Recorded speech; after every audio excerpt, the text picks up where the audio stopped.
3 matchs en début de saison et puis avec le deuxième confinement, l'arrêt des championnats amateurs. Depuis, les joueurs du Grand Dole Rugby pratiquent le maintien en forme.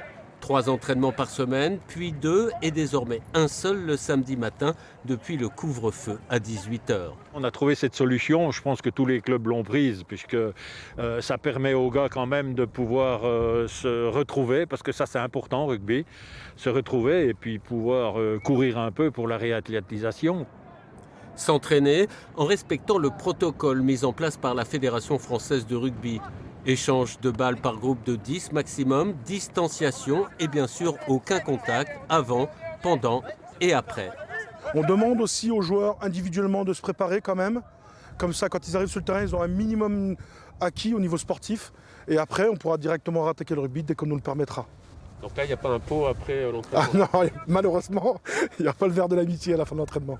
On va coupler un peu de physique, technique avec ballon. Pour éviter de déborder sur le couvre-feu, cette solution de l'entraînement du samedi a été mise en place depuis plusieurs semaines à Arbois, avec les mêmes objectifs, entretenir le corps et la tête. On se rend compte que dans cette période-là, ce qui importe le plus, c'est le lien. Après, on va dire que la balle ovale, c'est un prétexte pour se voir tous ensemble.